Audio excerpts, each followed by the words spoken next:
ये है MNS news network और आप देख रहे हैं एमएनएस न्यूज टीवी। मैं हूं आपके साथ सोनल। तो आइए देखते हैं आज की कुछ खास खबरें। बाबा रामदेव की बढ़ सकती है मुश्किलें, विवादित बयान पर हुआ एफआईआर दर्ज। जाने क्या है पूरा सच। योग गुरु रामदेव की मुश्किलें बढ़ सकती है। बाबा रामदेव पर धार्मिक भावना को आहत करने का आरोप लगा है, जिसकी वजह से उन पर राजस्थान के बाड़मेर जिले में केस दर्ज कर लिया गया है। बता दें कि रामदेव बाबा ने हाल ही में बाड़मेर के एक धार्मिक जनसभा को संबोधित किया था, जहां पर उन्होंने मुस्लिम और ईसाई धर्म पर विवादित टिप्पणी की थी, जिसके बाद से ही योग गुरु को विरोध का सामना करना पड़ रहा है। कई धाराओं में मामला हुआ दर्ज। बाबा रामदेव पर बाड़मेर जिले के चौहटन थाने में धार्मिक भावना को आहत करने और दो धर्मों के बीच सौहार्द बिगाड़ने के आरोप में धारा 153A, 295A और 298 के तहत एफआईआर दर्ज कर लिया गया है। यह मामला चौहटन क्षेत्र के निवासी पटाई खान नाम के एक शख्स ने दर्ज कराया है। एफआईआर में योग गुरु पर धर्म की आस्था में विश्वास करने वाले लोगों का मजाक बनाने का आरोप लगाया गया है। इसके अलावा एफआईआर में उन पर जानबूझकर ऐसी बयानबाजी करने का आरोप है। साथ ही उन पर अन्य समुदायों में शत्रुता और घृणा की भावना उत्पन्न करने का भी आरोप लगाया गया है। एफआईआर में यह भी आरोप लगाया गया है कि हजारों लोगों के बीच बाबा रामदेव ने इस्लाम के बारे में विवादित बयान देकर इस्लाम के प्रति आस्था रखने वाले करोड़ों लोगों की भावनाओं को ठेस पहुंचाया है। क्या कहा था बाबा रामदेव ने? दरअसल यह पूरा मामला 2 फरवरी से जुड़ा है। बाबा रामदेव को 2 फरवरी को राजस्थान के बाड़मेर जिले में एक धार्मिक कार्यक्रम में गए हुए थे, जहां पर उन्होंने लोगों से संवाद करते हुए विवादित बयान दे दिया। बाबा रामदेव ने मुसलमानों और इस्लाम का जिक्र करते हुए कहा था कि मुसलमान के लिए इस्लाम का मतलब है सिर्फ नमाज पढ़ो, फिर चाहे कुछ भी करो, चाहे आतंकवादी बनो, अपराधी बनो या हिंदुओं की लड़कियों को उठाओ, कुछ भी करो, लेकिन 5 बार नमाज जरूर पढ़ो। हालांकि रामदेव यही नहीं रुके। उन्होंने ईसाई धर्म को लेकर कहा कि ये दिन में मोमबत्ती जलाते हैं और समझते हैं कि उनके सारे पाप धुल गए। बता दें कि योग गुरु के इस बयान के बाद से लोगों की प्रतिक्रिया आने लगी है और उनकी जमकर आलोचना की जा रही है। कराची में लोगों ने 2 लुटेरों को जिंदा जलाया। यह घटना 5 फरवरी को सामने आई है। उत्तर कराची के सेक्टर L1 के निवासियों ने एक स्थानीय से कीमती सामान छीनकर भाग रहे 2 कथित लुटेरों को जलाकर मार डाला। बचाव सूत्रों ने कहा कि स्थानीय लोगों ने दोनों को जिंदा जलाने से पहले उन्हें प्रताड़ित भी किया। की रिपोर्ट के अनुसार दोनों लोगों की मौके पर ही मौत हो गई और उनके शव को पास के अस्पताल में शिफ्ट कर दिया गया। एसएसपी सेंट्रल मारूफ उस्मान ने बताया कि यह घटना की खबर मिलते ही पुलिस मौके पर पहुंच गई। 2 कथित लुटेरे की पहचान मोहम्मद इमरान और नादिर हुसैन के रूप में हुई है।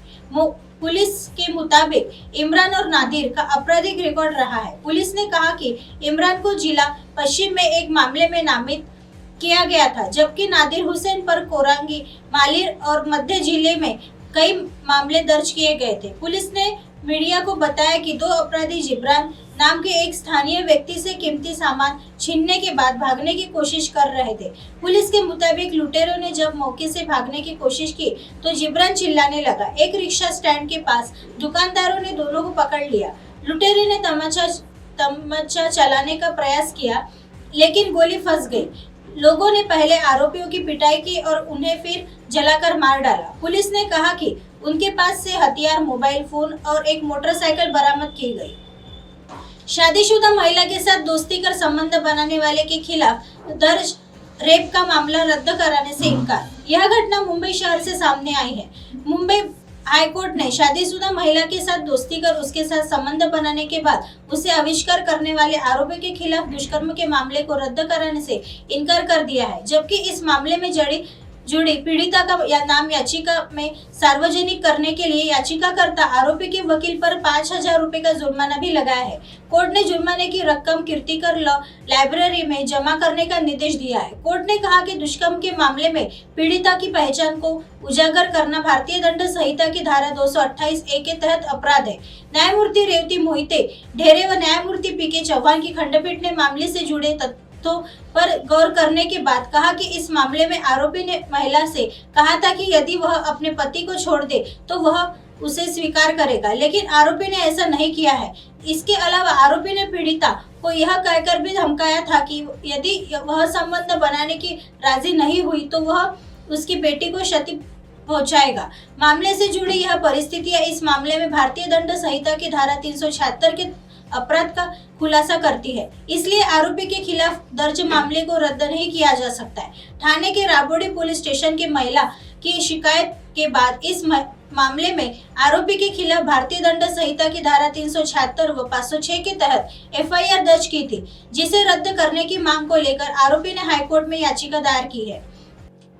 मामले से जुड़े दोनों पक्षों को सुनने के बाद खंडपीठ ने पाया कि महिला का पति दुबई में रहता था। इस बीच पीड़िता का एक दोस्त के जरिए आरोपी से परिचय हुआ और आरोपी ने पीड़िता के साथ दोस्ती बनाई और कुछ समय बाद पीड़िता पर संबंध बनाने के लिए दबाव बनाने लगा। एक दिन आरोपी ने पीड़िता को अपने दोस्त के घर में मिलने के लिए बुलाया और वहां पर उसने पीड़िता के साथ जबरन संबंध बनाया। साल 2017 में जब पीड़िता का पति दुबई से आया तो उसे अपनी पत्नी पर शक हुआ। उसने पत्नी का मोबाइल नंबर बदलवा दिया, लेकिन आरोपी ने किसी तरह पीड़िता का नया फोन नंबर हासिल कर लिया और फिर उससे मुलाकात की। इस दौरान आरोपी ने उससे कहा कि यदि पीड़िता अपने पति को छोड़ देगी तो वह उसे स्वीकार कर लेगा। साल 2018 में जब पीड़िता का पति वापस मुंबई लौटा तो उसे फिर अपनी पत्नी के फोन पर आपत्तिजनक बातचीत देखने को मिली। इसके बाद पीड़िता के पति ने उसे छोड़ दिया, लेकिन आरोपी ने भी उसे अपनाने से इनकार कर दिया। इसके बाद पीड़िता ने पुलिस में एफआईआर दर्ज कराई। सुनवाई के दौरान आरोपी के वकील सौरभ बुटाला ने कहा कि मेरे वकील ने पीड़िता के साथ उसकी मर्जी व सहमति से संबंध बनाए थे। इस मामले में भारतीय दंड संहिता की धारा 376 के तहत अपराध नहीं बनता है, इसलिए मामले को लेकर दर्ज एफआईआर को रद्द कर दिया जाए। सरकारी वकील ने आरोपी के खिलाफ दर्ज मामले को रद्द करने का विरोध किया। इस तरह खंडपीठ ने आरोपी की याचिका को खारिज करते हुए कहा कि इस मामले में धारा 376 के तहत अपराध का खुलासा होता है, इसलिए आरोपी की याचिका को खारिज किया जाता है। अब आप हमारे चैनल को आपके मोबाइल पर भी देख सकते हैं। मोबाइल ऐप पर देखने के लिए प्ले स्टोर से MNS news TV apps download करें। इंस्टा, लिंक, ट्विटर, हाइक, कुक, फेसबुक और कई सोशल मीडिया के प्लेटफॉर्म पर हमारा चैनल उपलब्ध है। आप इसे यूट्यूब पर भी देख सकते हैं। आप हमारे चैनल को लाइव भी देख सकते हैं www.mnsnewstv.com पर। फिलहाल वक्त हो चला है दर्शकों ब्रेक का। ब्रेक से लौटने के बाद देखिएगा देश और दुनिया की तमाम खबरें। बने रहिए MNS न्यूज पर। नमस्कार।